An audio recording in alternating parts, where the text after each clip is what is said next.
여러분, 너무 한순간에 휘둘리지 말고 좀 컨텐츠를 잘 다듬으면서 그것을 책으로 잘 만들어줄 수 있는 출판사를 찾으셨으면 좋겠어요. 제 이야기 무슨 말인지 알겠죠, 여러분? 안녕하세요, 봄쌀입니다. 제가 오늘 영상을 찍을 계획이 없었는데요. 갑자기 이렇게 카메라를 켜게 됐습니다. 제가 요새 로제의 신곡에 좀 빠져 있어요. 넘버 원 걸. 이 노래를 우연히 듣고 너무 좋아가지고 며칠째 계속 아파트보다 더 머릿속에 이렇게 맴돌고 있는데, 그러다 문득 여러분한테 이런저런 얘기를 음악에 빗대어서 해줄 수 있을 것 같아서 그냥 갑자기 이렇게 준비되지 않은 모습으로 카메라를 켰습니다. 여러분들 알고 계신지 모르겠는데, 로제가 호주에 살 때 집에서 하도 피아노를 치면서 노래를 불러가지고 너무 시끄러운 나머지 아버지가 오디션을 보러 가지 않겠냐고 이렇게 권했다고 하더라고요. 그러면서 우리가 알다시피 YG 오디션에 합격을 했고 블랙핑크로 데뷔를 하고, 그리고 지금 현재 글로벌한 인기를 얻어서 우리나라를 넘어 빌보드 차트에도 오르락내리락 할 정도로 인기 스타가 되었는데요. 여러분, 이걸 책으로 좀 한번 생각해 보세요. 여러분이 그냥 집에서 노래를 하던 로제처럼 그렇게 혼자서 내가 읽을 만한, 우리 가족이 읽을 만한 그런 책으로 혼자서 써서 이렇게 출간을 할 수는 있어요. 자비출판이나 독립출판 이쪽으로 가는 형태가 많은데, 하지만 그렇게 노래를 할 때 가수로 데뷔를 했다라고 표현할 수는 없지 않나요? 물론 온라인에 음원 사이트 같은데 내가 작곡한 노래를 올려놓고 그렇게 다운받아서 듣고 하는 사이트가 있긴 하잖아요. 거기 한두 곡 내 노래를 올린다고 하더라도 그 노래로 인해서 내가 가수로 데뷔를 했다라고 표현하기는 조금 어렵지 않나요? 그것처럼 책도 여러분이 독립출판이나 자비출판을 통해서 출간은 할 수 있어요. 그런데 내가 그걸로 인해서 작가가 됐다, 이렇게 표현하기는,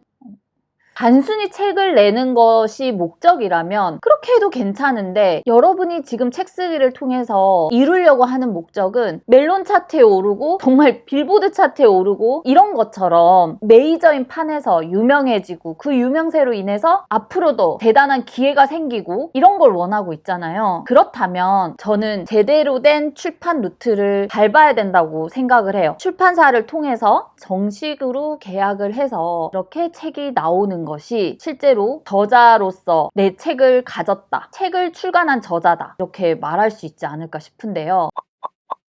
책 쓰기에 대해서 다양하게 알려주는 곳이 많죠. 일단 강사분들을 잘 보세요. 강사분들의 소개를 보면 뭐 책을 몇 권 냈다 이런 것들이 다 나와 있을 거예요. 그런데 그 책이 실제로 존재하는 출판사, 유통, 마케팅 이런 것들을 뭐든지 다 하고 있는 그런 출판사에서 나온 책인지 확인을 꼭 하셨으면 좋겠고요. 내가 만든 책, 내 출판사에서 누구나 낼 수 있죠. 그냥 자기가 운영하는 개인 출판사에서 책을 그냥 내 거라는 이유로 낸 걸 수도 있거든요. 냉정하게 생각을 해볼 필요가 있다고 저는 생각을 합니다. 사람들을 현혹시키는 그런 강좌 내용을 좀 보면 99.9% 다 출간을 할 수 있다라고 하는데, 그 강사가 운영하는 출판사에 책을 내준다는 말이나 마찬가지거든요. 그게 의미가 있나요, 여러분? 그냥 내가 책 한 권 나오는 게 목적이에요 하면 그런 곳을 찾아도 상관없어요. 하지만 여러분이 서점에 교보문고, 예스24 이런 데 올라가는 그런 책들, 내가 지인들한테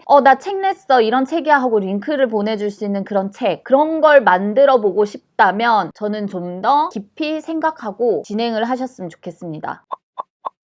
제가 예전에 책을 낸 게 있는데요. 바로 알바 일본어에 관련된 책이었어요. 근데 이 책은 그 당시에 제가 일하던 출판사에서 낸 책이에요. 내가 그 출판사 사장은 아니었지만 사실 이걸 내면서도 다른 편집자한테 이 원고를 좀 손보게끔 했었으면 어땠을까, 이런 생각이 많이 들긴 하거든요. 그랬다면 조금 더 다듬어지고 좀 더 괜찮게 나왔을 수 있을 것 같고, 그래서 그 경험을 통해서 제가 생각한 거는 절대 내가 일하는 출판사에서 책을 내지 말아야지, 이 생각이 들었어요. 그 다음에 냈던 책이 여기 있는데, 출판사 에디터가 알려주는 책쓰기 기술이라는 책인데요. 이 책은 청림출판에서 일하고 있을 때 카시오페아라는 출판사에 제가 투고 원고를 보내서 나온 책이에요. 이 책을 내면서 제가 두 가지를 계획했는데, 내가 일하고 있는 출판사에서 책이 나오면 이 책이 어느 서점에서 하루에 몇 권씩 나가는지 제가 매일 데이터를 확인할 수가 있거든요. 은근히 스트레스잖아요. 내 책이 얼마나 나갔고 안 나갔고 이런 것들을 제가 매일 체킹을 한다 그러면 그거 좀 스트레스잖아요. 또 하나는 제가 독자들에게 책 쓰기에 관련된 내용을 설명을 하는데 나조차 기획안이나 그걸 써서 통과한 그 모든 과정을 보여주는 게 맞다고 생각을 했거든요. 그래서 실제로 저는 출간 기획안을 썼고 출판사와 계약을 했고 담당 에디터와 협업을 통해서 글을 고쳐 나갔고요. 그리고 출판사에서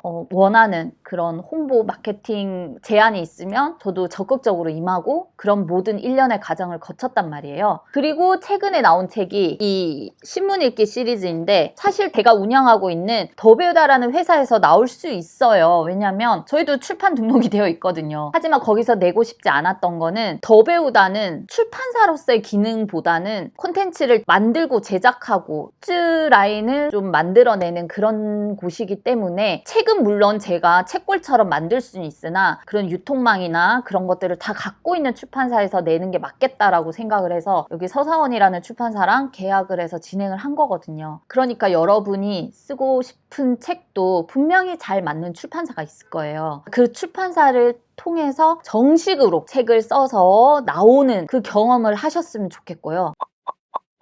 제가 최근에 이제 후배가 연락이 온 거예요. 되게 오랜만에. 선배, 이게 지금 맞는 견적인지 좀 봐주세요 하고 견적서 하나를 보내준 거예요. 거기에 어떤 내용이 있었냐면 책 쓰기 코칭 비용, 그 다음에 편집 비용, 그 다음에 뭐 디자인 비용, 무슨 비용 해가지고 거의 뭐 막 이렇게 큰 비용이 적혀 있는 거였어요. 우리 후배의 지인이 글쓰기 코칭을 받으면서 코칭 해주는 데서 내주기로 했나 봐요. 근데 거기에 이런 모든 비용이 다 들어가 있었던 거죠. 그래서 최종적으로는 그 비용인데 이 비용이 맞냐 하고 저한테 이제 문의를 하려고 연락이 온 거였고 저는 그걸 보면서 깜짝 놀랐어요. 그 비용 자체가 터무니없이 높게 잡혔다는 게 아니라 그 결과물이 너무나 허접해서 특히 표지 디자인이 그림판에서 발로 그렸어 할 정도로 표지였고 제목이었고 뭐 엉망진창이었던 거죠. 너무 안타까운 거예요. 그래서 아직까지도 이렇게 속는 분들이 있구나. 나 진짜 열심히 유튜브 좀 해야겠다. 열심히 좀 떠들어야 되겠다 이 생각을 많이 했어요. 제가 어떤 특정 누군가를 막 까거나 뭐 비난하거나 그런 목적이 아니고요. 자비출판이나 독립출판으로 책을 내려면 내셔도 돼요. 그거를 반대하는 게 아니라 내 목적이 정말 책을 통해서 내 가치를 좀 높여보는 그런 게 목적이라면 여러분 너무 한순간에 휘둘리지 말고 좀 콘텐츠를 잘 다듬으면서 그것을 책으로 잘 만들어줄 수 있는 출판사를 찾으셨으면 좋겠어요. 제 이야기 무슨 말인지 알겠죠, 여러분? 오해 없으셔야 돼요. 그럼 안녕!